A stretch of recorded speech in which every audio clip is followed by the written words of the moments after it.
তার স্ত্রী খুব সুন্দরী, চরম সুন্দরী। আচ্ছা বলুন তো, আপনার স্ত্রী যে সুন্দরী, এতে আপনার কোনো অবদান আছে? আছে? কার অবদান? আল্লাহ। স্ত্রী হলো কি করে? ইমাম সাহেবকে 500 টাকা বিয়ে পড়াতে দিয়েছি, 2000 টাকা মোহর দিয়েছি, ও আমার বউ হয়ে গেছে। আর এই বাজার থেকে একটা বেনারসি শাড়ি দিয়ে দিয়েছেন, এ বউ ও আপনার, তাই না? 3 মাস সংসার পাতি করলেন, সংসার করার পরে আপনি রাজমিস্ত্রি খাটতে চলে গেলেন ওই কলকাতার দিকে। 4 মাস পরে বাড়ি এসেছেন। এই যে 4 মাস বাড়ি ছিলেন না, এর মাঝখানে আপনার ছোট ভাইয়ের সঙ্গে আপনার বইয়ের, মানে যেটাকে বলে পাড়া গ্রামের ভাষায় কড লাইন না কি বলে, এরকম একটা কড লাইন হয়ে গেছে। 4 মাস পরে আপনি বাড়ি এসেছেন, এসে দেখছেন আপনার ছোট ভাই আপনার সুন্দরী বইয়ের গলা ধরে এরকম ঘরের মধ্যে দুজনা বসে আছে বা শুয়ে আছে। বলুন তো আপনার রাগ হবে কি হবে না? আপনার বইয়ের গলা ধরে আপনার ছোট ভাই বসে আছে, রাগ হবে কেন? এত রাগ কিসের? ও তো নিজের ভাই রে বাবা, যদি একটু গলা ধরেই ভাবি বলে তাও রাগ, তাও রাগ। কেন এত রাগ কিসের? কিসের এত অধিকার যে তোমার বইয়ের গায়ে কেউ হাত দিলে তোমার জ্বালা ধরে যায়?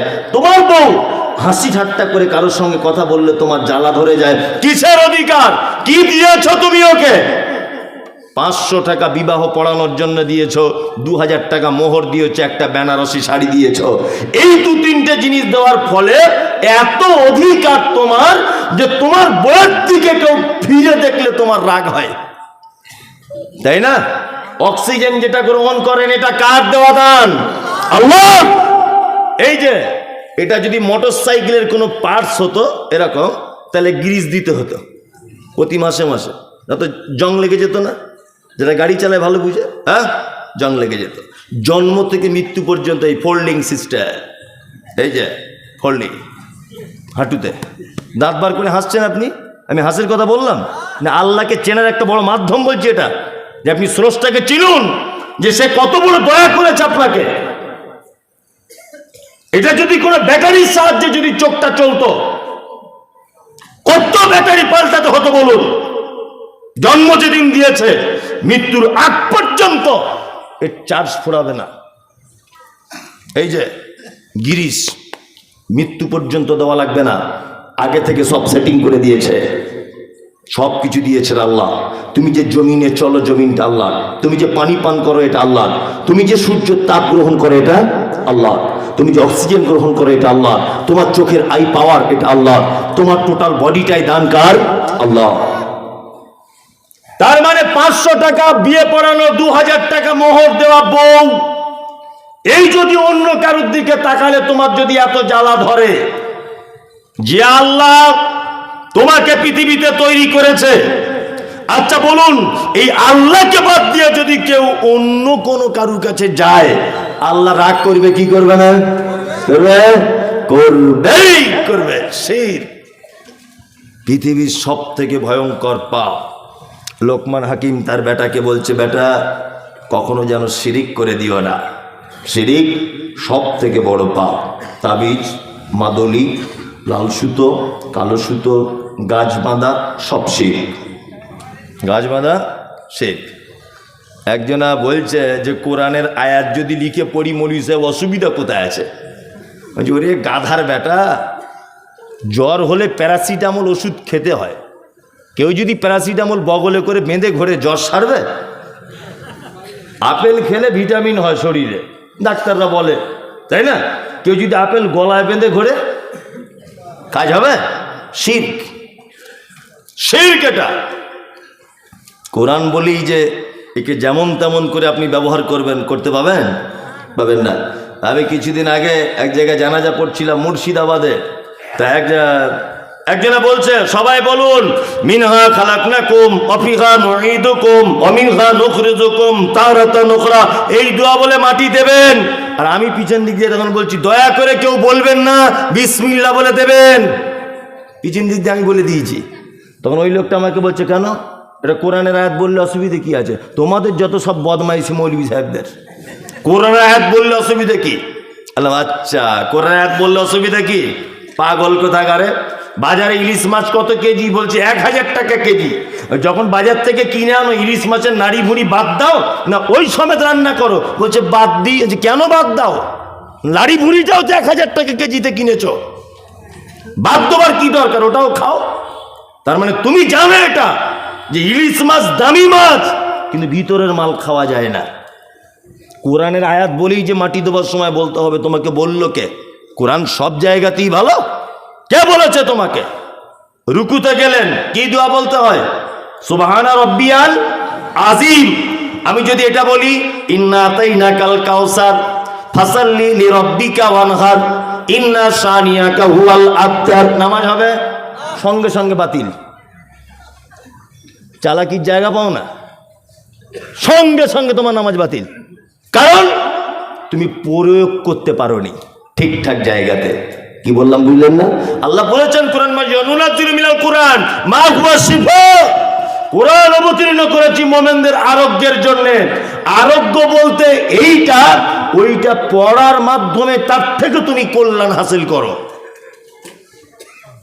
এতটুকু করতে পারেন। বাচ্চাটা ভয় করছিল, কাঁদছিল, ইমাম সাহেবের কাছে আনলেন। ইমাম সাহেব আলহামদুলিল্লাহ রাব্বিল আলামিন আর রহমানির রহিম মালিক ইয়াউমিদ্দিন ইয়্যাকা না'বুদু ওয়া ইয়্যাকা নাস্তাইন পড়ে ফুঁক দিয়ে দিতে পারে, সেটা কোনো বাধা নেই, চলবে, অসুবিধা নেই। তবে এই ঝাড়ফুঁকের ব্যাপারেও যদি শিরকি কোনো দোয়া এসে যায় তাহলে চলবে না। আমাদের পাড়া গ্রামে আছে অনেক লোক পেচ্ছাপ করে পানি নেয় না, বলছে কোমরের ব্যথার খুব ভালো ঝাড়ায়। এইরকম লোক আছে না? নাই আছে। ওর পাছার চামড়া তুলে দিতে হবে তোমায়, বিয়াদবি করার জায়গা পাও না। কি বলে তুমি ঝাড়াও? হে কি মন্ত্র বলো? শির, চলবে না। কোমরে ব্যথা হোক, ক্যান্সারের রোগী হোক, আর আপনার কেটে যাওয়া হোক, কলেরা হোক, ডায়রিয়া হোক, সূরা ফাতিহা বলে ফুঁক দেন। কি বললাম বুঝলেন? সূরা ফাতিহা বলে ফুঁক দেন, আয়াতুল কুরসি বলে ফুঁক দেন, মুআব্বিজাতাইন কুল আউযু বিরাব্বিন নাস, কুল হুয়াল্লাহু আহাদ, কুল ইয়া আইয়ুহাল কাফিরুন, কুল আউযু বিরাব্বিল ফালাক, এই চারটে পড়ে ফুঁক দেন, ইনশাআল্লাহ ভালো হয়ে যাবে। ও যে নামাজ পড়ে না, পেচ্ছাপ করে পানি নেয় না, ও বলছে কোমরের ব্যথা খুব ভালো ঝাড়ে। কি বলে ঝাড়ে? কি বলে? এটা কি? ও একদম ওর ভিতরে নিশ্চয়ই কোনো শিরকি কালাম আছে। আছে না? নেই? আছে। ওদের থেকে দূরে থাকবেন একদম। লোকমান হাকিম তার বেটাকে বলছেন অবসাইনাল ইনসানা লিওয়ালিদাইহি হামালাতুহু উম্মুহু ওয়াহানান আলা ওয়াহানিন ওয়া ফিসালুহু ফি আমাইনি আনিশকুর লি ওয়া লিওয়ালিদাইকা ইলাইয়াল মাসির। লোকমান হাকিম তার বেটাকে বলছে, বেটা তোমাকে দ্বিতীয় শিক্ষা দিচ্ছি, পিতা মাতার সঙ্গে কখনো অসৎ ব্যবহার করবে না। কারণ তোমার মা তোমাকে কষ্টের পর কষ্ট পেটে ধারণ করেছে, 2 বছর দুধ পান করিয়েছে। কখনোই আব্বা মায়ের সঙ্গে অসৎ ব্যবহার করবে না। নদিয়াতে অবশ্য করে না, সব বাপ মার আলহামদুলিল্লাহ সুখে শান্তিতেই আছেন, তাই তো? বলছে করে। একজনের এরকম মাথা লাগছে বয়স্ক লোক, মানে বেচারা খুব বিপদে আছে, বেটা বউদের কাছে খুব ভালো নেই। শুনুন একটা কথা বলি, হাসিয়েন না। পৃথিবীতে 2টো মানুষের সেবা করে জান্নাত পাওয়া যায়, তার নাম আব্বা, তার নাম মা। পবিত্র আল কোরআনে মায়ের আর আব্বার ব্যাপারে যে শব্দ চয়ন করা হয়েছে, আর অন্য কোনো ব্যাপারে এত কঠিন শব্দ ব্যবহার হয়নি। আল্লাহ বলেছেন উফিউ ওয়ালা তানহারহুমা ওয়া কুল লাহুমা কাওলান কারীমা। তোমার আব্বা মায়ের ব্যাপারে এমন ভাষা তুমি বলে দিও না যে তোমার ভাষাতে তোমার মা উঠ শব্দটুকু যদি বলে দেয় তাহলে কিন্তু তোমার ব্যাপার খুব খারাপ, খুব খারাপ। এলাকাতে একটা লোক, গরিব মানুষ, বুড়ো হয়ে গেছে, লোকটার 4টে-5টা বেটা। কেমন করে ভাত খায় এখনকার দিনে? পালি করে। মনে হচ্ছে ওর বাপ মসজিদের ইমাম আর ওর মা মুয়াজ্জিন, এমন সিস্টেম আর কি, তাই না? হ্যাঁ। আবার যদি একদিন বেশি হয়ে যেত, বৌমা বলে ক্যালেন্ডার দেখে ক তারিখ আজকে, ক্যালেন্ডার দেখতে পারে না। আবার অনেক বৌমারা মিষ্টি করে বলে, আব্বা আমাদের তরকারি কি খুব মিষ্টি, ছেড়ে যেতে মন চায় না, ক তারিখ হলো আজকে দেখো, বলে কি বলে না? বলে। কেন এই অবস্থা কেন?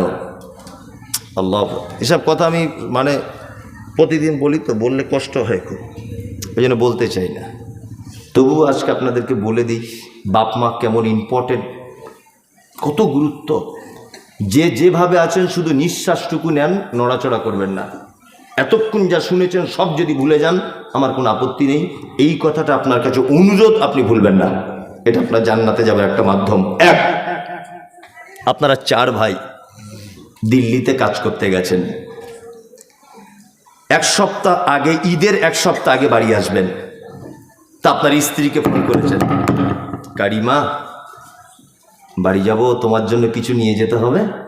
বলছে আমার জন্য একটা লাল টকটকে শাড়ি আনবে, মেয়ের জন্য একটা চুড়িদার, ছেলের জন্য জিন্স প্যান্ট, আর মনে করে আমার বোনের জন্য 2টো চুড়িদারের কাপড়ে নাও, মানে ওর শালির জন্যে।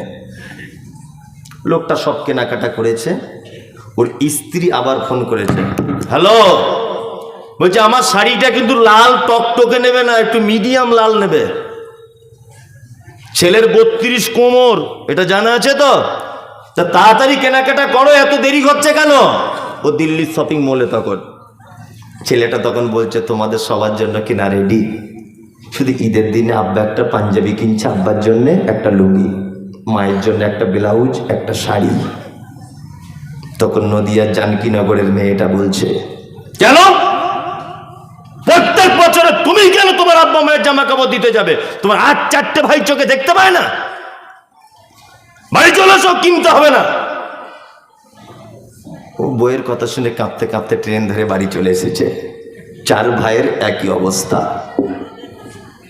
ঈদের দিনে সকালবেলা মসজিদের মাইকে তাকবীর হচ্ছে, আল্লাহু আকবার, আল্লাহু আকবার, লা ইলাহা ইল্লাল্লাহ, আল্লাহু আকবার, আল্লাহু আকবার, ওয়ালিল্লাহিল হামদ। তাকবীর হয় না?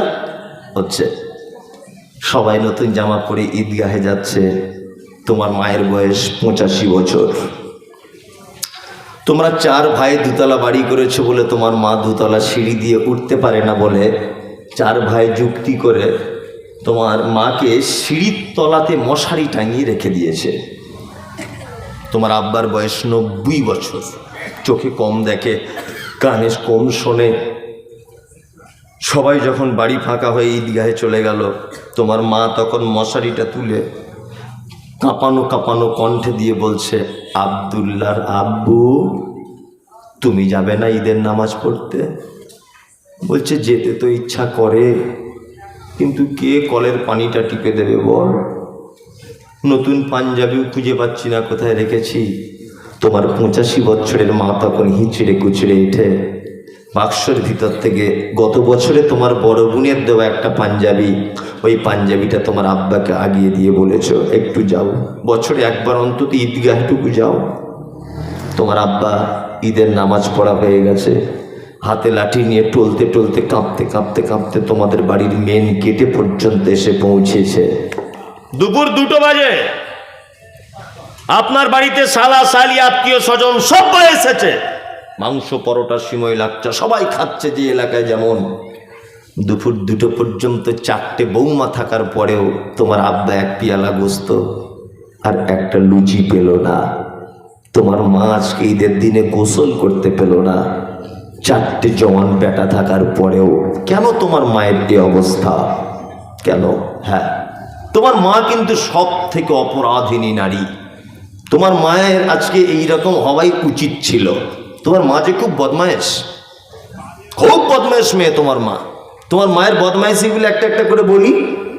জানকীনগরের সব থেকে পর্দানাসীন মহিলা ছিল তোমার মা। জীবনে কোনোদিন কোনো পরপুরুষকে মুখ খুলে এরকম ভাবে দেখেনি তোমার মা, কোনোদিন দেখতো না। তোমার মা জানকীনগরে কোনো পরপুরুষকে মুখ দেখিয়ে যেটা রিপোর্ট নেই। কিন্তু তোমার মতো অপদার্থ ছেলেকে জন্ম দিতে গিয়ে পলাশীর হাসপাতালে পরপুরুষ ডাক্তারের সামনে ছায়া ব্লাউজ খুলে উলঙ্গ হয়ে বেডে শুতে হয়েছিল। যে মা মুখ দেখাতো না পরপুরুষকে, তোমার মতো বেটাকে জন্ম দিতে গিয়ে তার সব থেকে গোপনের অঙ্গটা পরপুরুষ ডাক্তার বাবুকে দেখিয়ে দিয়েছিল, লজ্জা করেনি। তোমার মায়ের বদমাইশিটা বলি। তোমার মায়ের মাথার চুল কালো কুচকুচ কুচকুচ কুচকুচ করত, হাঁটু পর্যন্ত দ্রুত। পাড়ার অন্য মেয়েরা তোমার মায়ের মাথার চুল দেখতে আসতো। তোমার মতো অপদার্থ ছেলেকে জন্ম দিতে গিয়ে হসপিটালের বেডে কালো চুলগুলো লাল রক্তে জমাট বেঁধে গিয়েছিল। এটা তোমার মায়ের দ্বিতীয় অপরাধ। তোমার মায়ের তৃতীয় নম্বরের অপরাধ, তোমার মা ছিল ভীতু প্রকৃতির নারী। জীবনে কোনোদিন হাতে ইঞ্জেকশন পর্যন্ত দিতে পারতো না, এত ভয় করত। কিন্তু তুমি যখন পেটে এসেছো, ডাক্তারবাবুর কাছে তোমার মা দাঁড়িয়েছে, ডাক্তারবাবু মেশিন দিয়ে পেটটা চেক করে দিয়ে বলছে, মা তোমার বাচ্চা সোজাসুজি থাকার কথা, টেঁড়া হয়ে লেগে আছে পেটের ভিতরে। 1 ঘন্টার মধ্যে যদি বাচ্চা কেটে না বার করা হয় তুমি মারা যাবে, বাচ্চা মারা যাবে। তোমার মা সেদিন ডাক্তারের পায়ে দুটো জড়িয়ে ধরে বলেছিল, ডাক্তারবাবু আমার প্রাণীর বিনিময়ে হলেও আপনি আমার বাচ্চাকে একবার বাঁচান। যে মা ইনজেকশন দিতে ভয় করে, সেই মা জীবিত অবস্থায় তোমার মায়ের সাদা হাঁসের ডিমের মতো ফর্সা পেট ডাক্তারবাবু ধারালো কাঁচি দিয়ে ক্যাচ করে কেটে দিয়ে তোমাকে পৃথিবীর আলো দেখানো হয়েছিল। সেই যে তোমার মায়ের মোটা সৌচার সুতো দিয়ে পেট সেলাই, আজও 80-90 বছর বয়সে মশারির ভিতরে তোমার মা তার বেদনা অনুভব করে। এটা তোমার মায়ের 3 নম্বরের অপরাধ। তোমার মায়ের 4 নম্বরের অপরাধ, তোমার নানির বাড়ি ছিল উত্তর 24 পরগনাতে। এইখানে বাসে উঠেছে তোমার মা, বাসে খুব ভিড়, তোমার মা কোন রকম সিটে বসেছে, তোমার বয়স তখন 1.5 বছর। সিটে বসেই তোমার মাকে বলছো, মা একটু দুধ দে না, মা খাই, একটু দুধ দে না। তোমার মা জানকীনগরের পর্দাশীল মেয়ে, কি করে বা বুকের ব্লাউজটা খুলবে, বাসের ভিতরে কত যুবক ছেলে। তুমি যখন বারবার বাধ্য করেছো, বিরক্ত করেছো, তোমার মা ব্লাউজের হুকটা খুলে দিয়ে বলছে, এ নাও বেটা দুধ খাও। একদিকে দুধের মোটা তোমার মুখে লাগিয়েছে, আর একদিকে মাথার কাপড় পড়ে যাচ্ছে বলে বারবার কাপড় ঠিক করছে। অসভ্য বাসের ভিতরে যুবকেরা তোমার মায়ের দিকে ফ্যাল ফ্যাল করে দেখছে। তোমার মা যদি সেদিনে একবার যদি বলে দিত, বেটা বাসের ভিতরে কি করে ব্লাউজ খুলবো, খুব লজ্জা করছে। তাই মমতাজুল ইসলাম বলছি, তোমার কচি কণ্ঠনালী আটকে তুমি সেদিন মারা যেতে। চিকিৎসা বিজ্ঞানীরা বলেন, প্রত্যেক দিন একটা মা তার বাচ্চাকে 8 বার করে দুধ পান করায়। একবারে 250 গ্রাম দুধ পান করাতে হয়। কোরআনের ভাষা 30 মাস দুধ পান করতে হয়। 50 টাকা যদি দুধের কেজি হয়, একটা বাচ্চা তার মায়ের 90,000 টাকার দুধ পান করে। শুধু 90,000 টাকার তুমি দুধ পান করেছো তোমার মায়ের। তোমার আব্বাকে জানো? তোমার আব্বা হচ্ছে সেই পুরুষ, পৌষ মাসের কনকনে শীতে টোটো গাড়ি চালাতো, মেন রোডে গিয়ে দাঁড়িয়ে থাকতো, বাস থেকে কখন একটা প্যাসেঞ্জার নামবে, বাড়িতে দিয়ে এসে 100 টাকা পাবে, হ্যাঁ, আর ওই 100 টাকা তোমার পরীক্ষার ফিজ মেটাবে। এটা তোমার আব্বা। তুমি ভালো মিশনে পড়বে বলে দুর্গাপুরে গেছে 60 বছর বয়সে রাজমিস্ত্রির লেবার খাটতে, মাথাতে এরকমভাবে বোঝা তুলে নিয়ে 2 তলা সিঁড়ি দিয়ে তোমার আব্বা কাঁপতে কাঁপতে উঠছিল, একটাই কারণে, আমার ছেলে মানুষের মতো মানুষ হোক। এটা তোমার আব্বা। কোরআন এদের মর্যাদা বাড়াতে বাড়াতে এই কথা বলেছেন, ইয়াসআলুনাকা মাযা ইউনফিকুন কুল মা আনফাকতুম মিন খাইরিন ফালিল ওয়ালিদাইন ওয়াল আকরাবিন ওয়াল ইয়াতামা ওয়াল মাসাকিন ওয়া বনিস সাবিল ওয়া মা তাফআলু মিন খাইরিন ফাইন্নাল্লাহা বিহি আলিম। আল্লাহ সুবহানাহু ওয়া তাআলার কাছে আল্লাহ সুবহানাহু ওয়া তাআলা পবিত্র কোরআনে বলছেন, ইয়াসআলুনাকা মাযা ইউনফিকুন। নবীকে জিজ্ঞাসা করা হচ্ছে, নবী আপনি বলুন সারা পৃথিবীতে যত টাকা পয়সা আমরা খরচা করি, উত্তম খরচা করার জায়গা কোনটা? আল্লাহ তারপরে জবাব দিচ্ছেন, কুল মা আনফাকতুম মিন খাইরিন ফালিল ওয়ালিদাইন। তুমি তোমার পিতামাতার জন্য যে খরচাটা করো, এটা হচ্ছে সব থেকে উত্তম খরচা। হ্যাঁ, মোবাইলটা বন্ধ করুন ভাই, মোবাইলটা বন্ধ করুন। কি বললাম বুঝলেন? আপনি মাদ্রাসায় দান করলেন 100 টাকা, 100 নেকি হতে পারে। 2 মসজিদে দান করলেন 200 টাকা, 200টা নেকি হতে পারে। কিন্তু আজকে এখন এখান থেকে বাড়ি যাওয়ার সময় আপনার মা শীতকালে নামাজ পড়বে, যদি 100 টাকা দিয়ে একটা ওড়না যদি কিনে নিয়ে যান, ইনশাল্লাহ 1 লক্ষ নেকি হবে। কোথায় জান্নাত খুঁজছেন? কিছু লোককে দেখতে পাওয়া যাচ্ছে টাকা বেশি আছে, প্রত্যেক বছর ওমরা হজ করতে যাচ্ছে, প্রতি বছরে। চাচা তসবি গুনতে গুনতে বলছে, মৌলভী সাহেব এবারেও নিয়ত করেছি ইনশাল্লাহ পশ্চিম দিকে যাব বলছে। আর মা 3 মাস পরে পরে পালি সিস্টেমে ভাত খায়। হাজি সাহেব খুব সাবধান, খুব সাবধান, এইখানে ভালো করে সেবা যত্ন করুন, জান্নাতে যাবার রাস্তা রেডি করুন, তবে প্লেনে করে মক্কায় যান, তার আগে নয়। অত সহজ নয়। আপনি ভাববেন না মনে হয় টাকা আছে বলে মক্কা থেকে ঘুরে এলাম আর জান্নাত আমার রেজিস্ট্রি করা হয়ে গেল, অত সহজ নয়। কি বললাম বুঝলেন? আগে এই জান্নাত ঠিক করুন, তবে ওইখানে জান্নাত। অত সহজ নয়। পিতামাতার সঙ্গে সদ্ব্যবহার করবেন ইনশাল্লাহ, ইনশাল্লাহ, ইনশাল্লাহ। বর্তমান সমাজে যত পিতামাতা অবহেলিত, তার 1-2 কারণ। প্রথম নম্বর কারণ হচ্ছে বেটাকে দিনের শিক্ষা না দেওয়া। দ্বিতীয় কারণ বৌমা হিসাবে ভুল নারীকে নির্বাচন করা। কি বললাম বুঝলেন? নবীজি কি বলেছেন? নবীজি বলেছেন একটা নারীকে বিবাহ করবে 4টে গুণ দেখে। 1, সুন্দরী কিনা দেখো। 2, টাকা পয়সা আছে কিনা দেখো। 3, বংশমর্যাদা ভালো কিনা দেখো। 4, মেয়েটা দিনদারিতা আল্লাহ ভীরুতা আছে কিনা তুমি দেখো। 4টে গুণ, তাই না?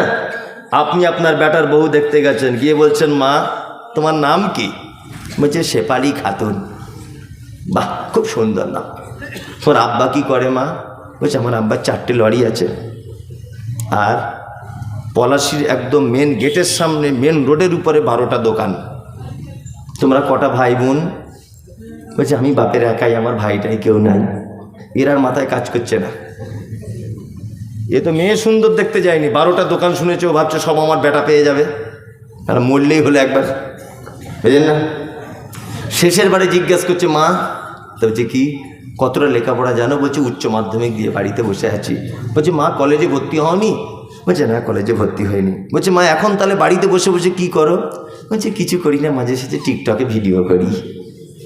তখন চাচা বাড়ি এসে ওর স্ত্রীকে বলছে, শোনো, চাচা মেয়ে দেখি নাই, 12টা দোকান রোডের ধারে, 5টা লরি, মেয়ে লোকাল মেয়ে নয়, টিকটকের নায়িকাও বটে।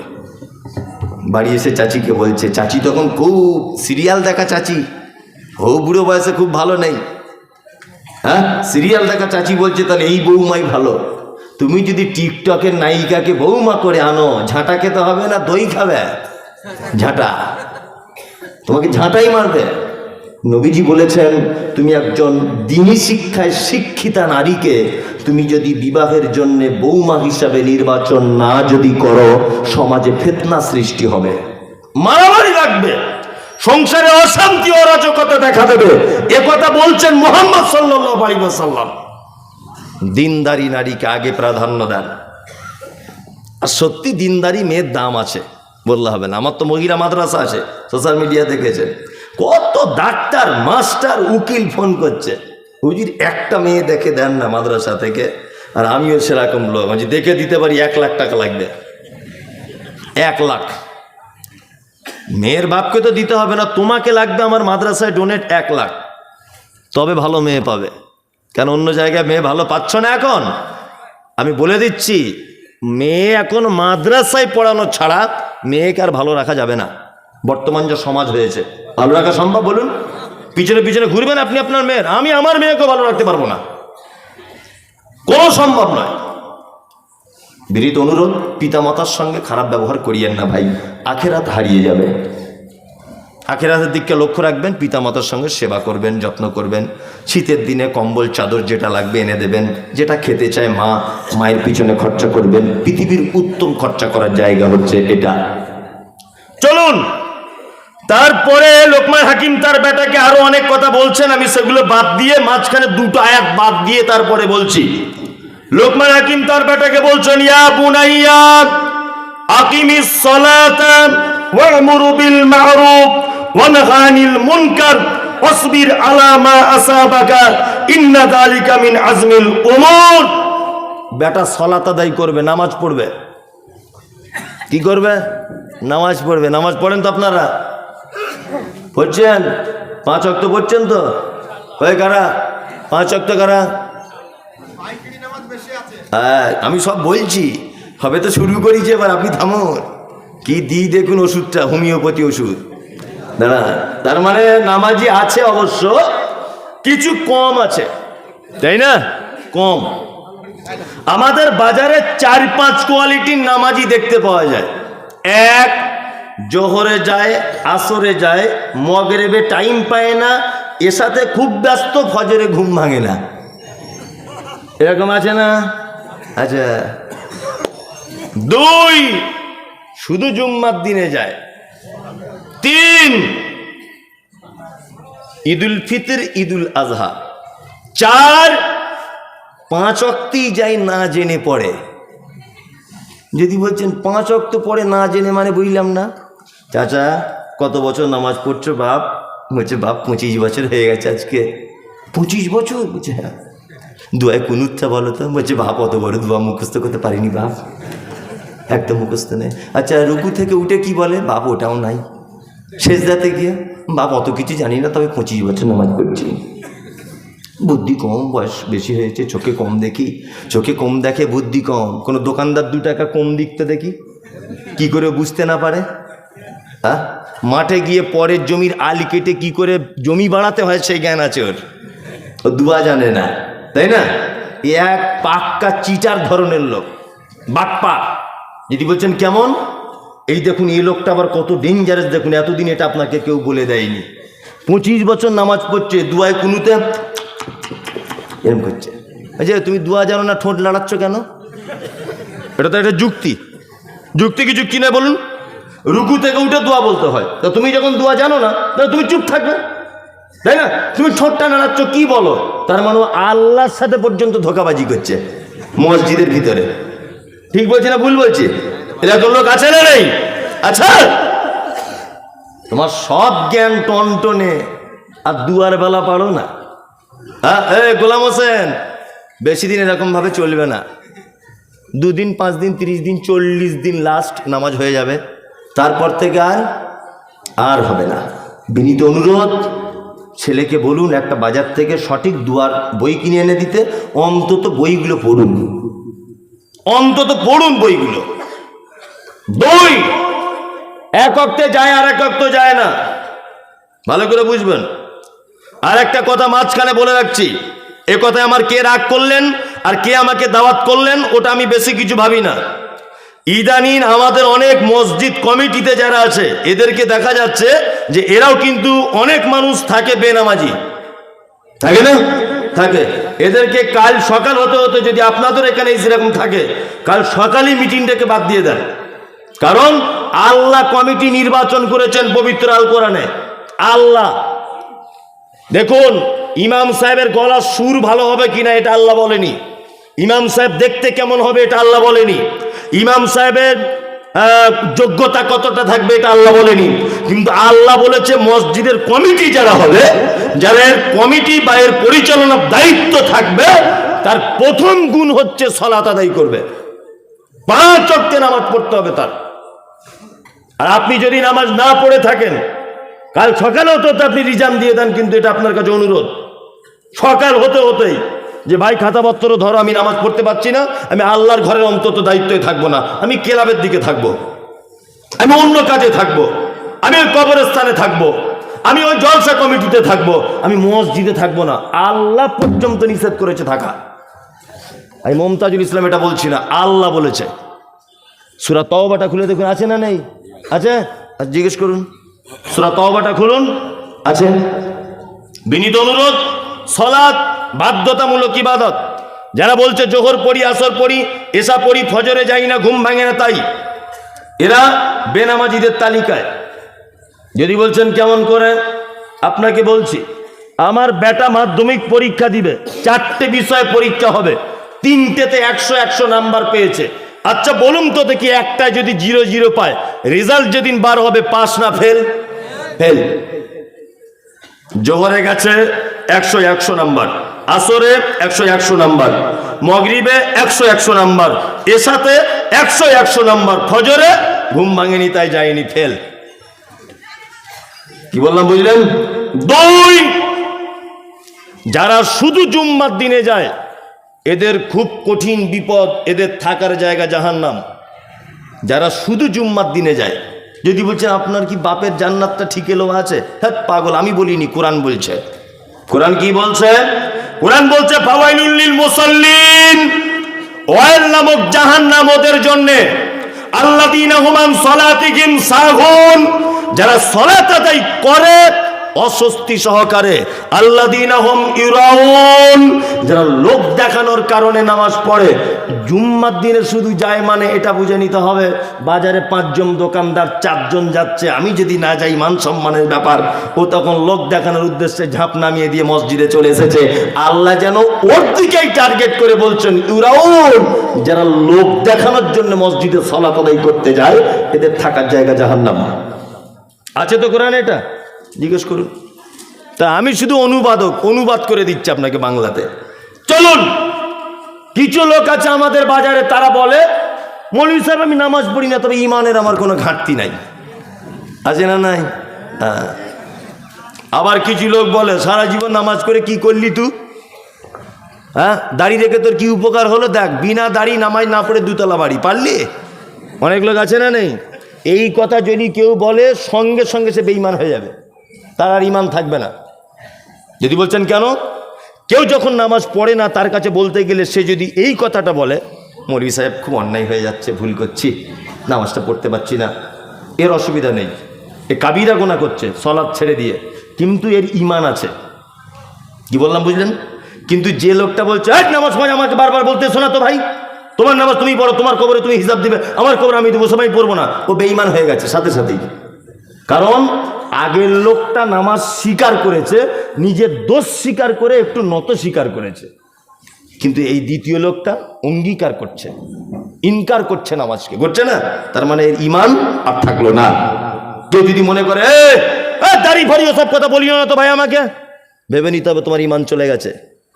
পর্দা, তোমার বউকে তুমি পর্দায় রাখো। মৌলভী সাহেবদের ইনকাম কম, ওই জন্য একটা বড় খায় 4 বছর চালায়, ওর বউরা সব বোরকা পরে পর্দা করবে, আমাদের ইনকাম বেশি, নিত্য নতুন ড্রেসপত্র পড়বে।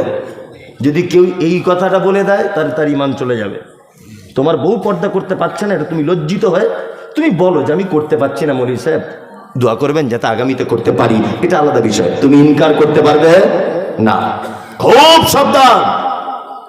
সালাত বাধ্যতামূলক ইবাদত, এই ইবাদত ছাড়া কোনো মানুষ জান্নাত যেতে পারে না।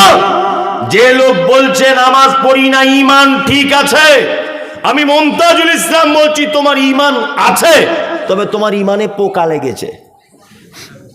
স্প্রে করতে হবে, সরিষা যে আলু যেমন স্প্রে করে তোমার ওখানে স্প্রে করতে হবে, তাছাড়া তোমার ঈমান পুরোটাই নষ্ট হয়ে যেতে পারে।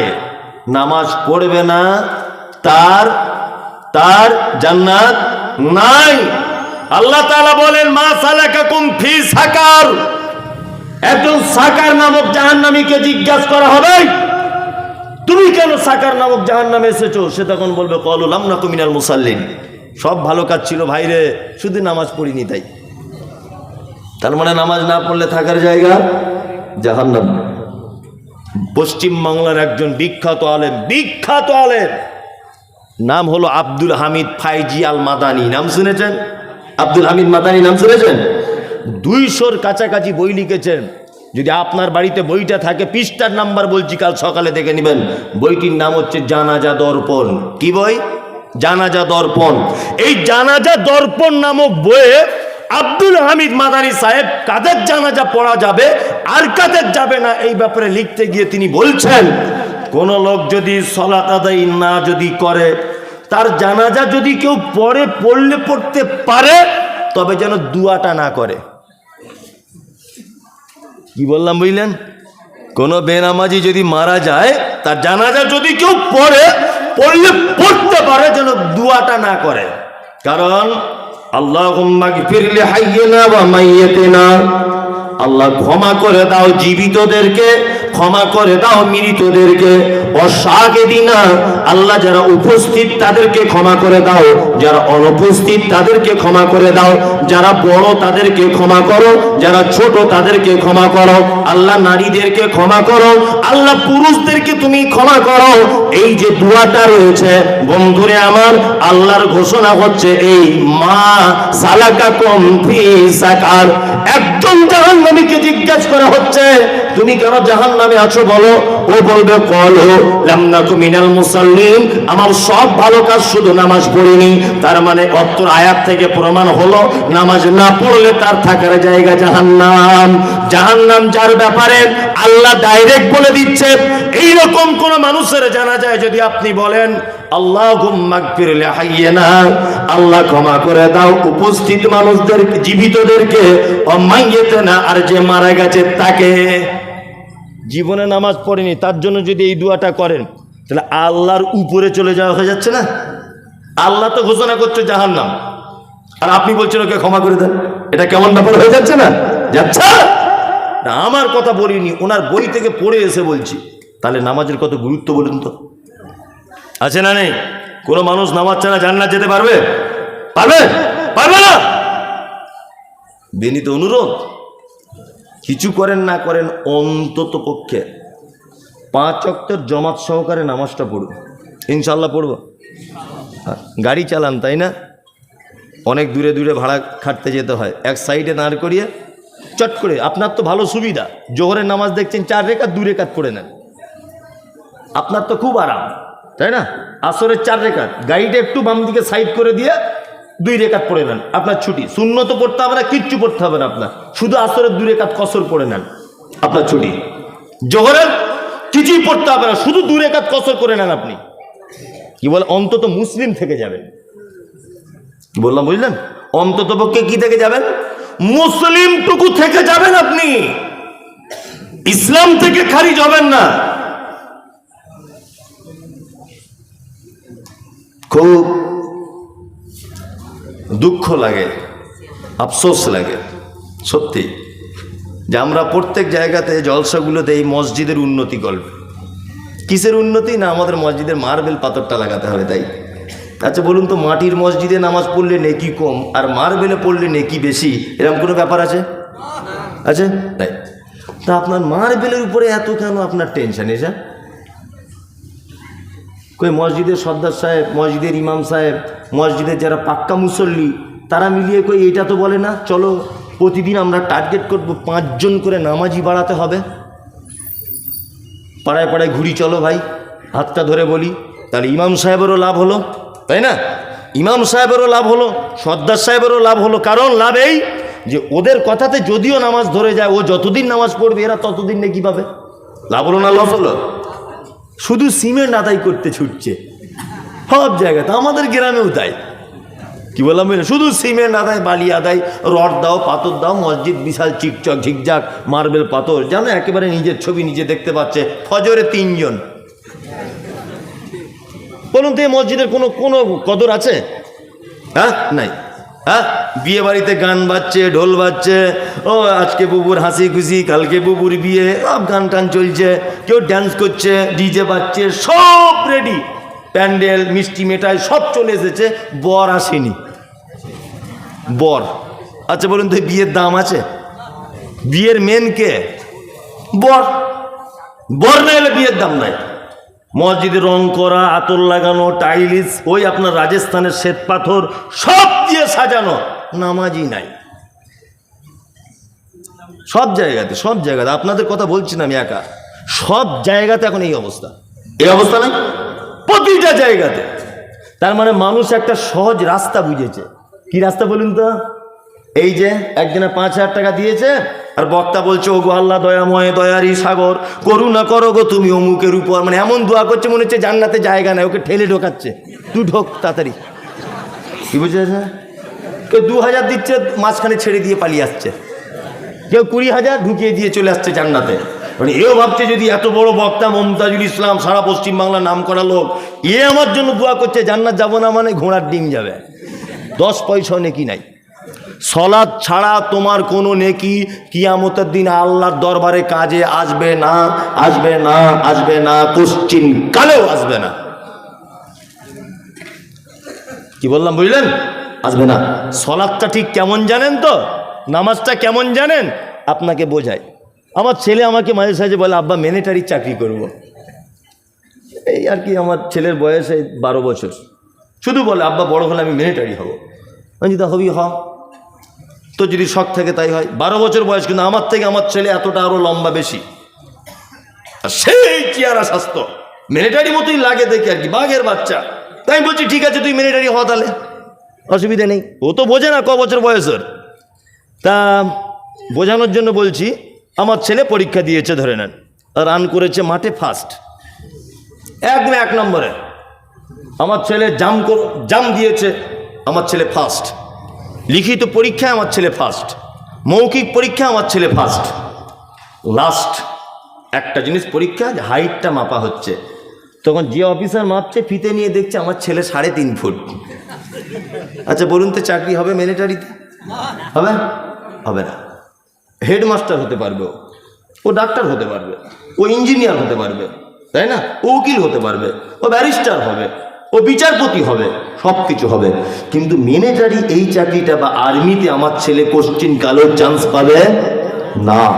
কারণ এই চাকরির শর্তটাই হচ্ছে লেখাপড়া তুমি মাধ্যমিক উচ্চ মাধ্যমিকে 4-5টা ব্যাক পাবো, তো অসুবিধা নেই।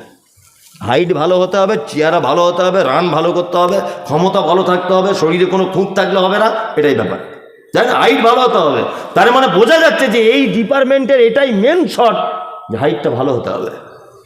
ঠিক তেমন জাকাত দিয়েছেন আলহামদুলিল্লাহ, জলসা শুনেছেন আলহামদুলিল্লাহ, নেকি হয়েছে, কোনো অসুবিধা নেই, কোনো অসুবিধা নেই। বুনের জমি বুঝে দিয়েছেন আলহামদুলিল্লাহ, খুব ভালো জিনিস। পাড়া প্রতিবেশী সবার সঙ্গে ভালো ব্যবহার করেছেন আলহামদুলিল্লাহ, খুব ভালো জিনিস। শুধু নামাজ নেই, জান্নাত নেই। সব ভালো কাজ, শুধু নামাজটা নেই, জান্নাত নেই। জান্নাতের মূল শর্তই ইবাদত। কি বুঝতে পারছেন? স্টেজে সবাই মোটামুটি ঘুম ঘুম ভাব, 11:30 বেজে গেছে, 12টা বাজতে যাচ্ছে, বুঝলেন না? সবাই ঘুম ঘুম ভাব। আর আমার আল্লাহর রহমতে সব ঘুম টুম লাগে না, যাই হোক, আমার কোনো ব্যাপার নয়। আপনি চালিয়ে যান, মজা লেগেছে খুব। আল্লাহ তাআলা তারপরে বলছেন, ইয়া বুনাইয়া আকিমিস সালাত। লোকমান হাকিম তার বেটাকে বলছে, বেটা সালাতটা আদায় করো। অসবির আলা মা আসাবাক, আর বিপদ আপদ হলে ধৈর্য ধারণ করো। কি বললাম বুঝলেন? আল্লাহ তাআলা তারপরে বলছেন, ওয়ামুরু বিল মারুফ, ভালো কাজের আদেশ দাও, মন্দ কাজে নিষেধ করো। দুটো, একটা মন্দ কাজ আর ভালো কাজ বলে দেবো নাকি? বলে দিই, ফেলে দিই। প্রথম মেয়েরা শুনছে নাকি কোথা থেকে? ওদের ব্যাপারে একটা হাদিস বলে দিই, আর আপনাদের ব্যাপারে একটা হাদিস বলে দিই। প্রথমে তুই ভাই ধৈর্য। আল্লাহ নবী বলছেন, আল মারাতু ইজা সাল্লাতু খামসাহা, একজন নারী যদি 4টে কাজ যদি করে জান্নাত চলে যাবে। 1 নম্বরে হচ্ছে সে যদি 5 ওয়াক্তের সালাত আদায় করে, অসামাত শাহরাহা, আর 1 মাস যদি সে সিয়াম পালন করে। কতদিন সিয়াম রাখবে? কতদিন রোজা রাখবে? 1 মাসের ভিতরে কেউ রাখবে 27 দিন, কেউ রাখবে 25 দিন, আবার কেউ রাখবে 23 দিন। বাকি দিনগুলো যদি নামাজ হয় ওই ছুটি দিয়ে দেওয়া হয়েছে, রোজা যদি হয় অন্য মাসে করে দিতে হবে। আর 3 নম্বরে ওয়া আতাআত বালাগা, বিশ্ব নবী বলছেন, ও নারীরা তোমরা তোমার স্বামীর সেবা করবে, তাহলে তুমি জান্নাত চলে যাবে। কটা ভালো মন্দ কাজ বলে দিচ্ছে হাদিস দিয়ে, শুধু হাদিসগুলোর বাংলা বলে দিই। 1, মায়েদেরকে বলছি 4টে কাজ করুন, জান্নাত চলে যাবেন। কটা কাজ? 4টে। 1, 5 ওয়াক্ত নামাজ পড়বেন। 2, অসামাত সাহারা, 1 মাস রোজা রাখবেন। আতাত বালাহা, স্বামীর সেবা করবেন। করে তো? আপনাদের করছে? পানিটা দেখি বাবু, একটু পানি। ও খুব ভালো লোক, ও সব বুঝে। বিসমিল্লাহ।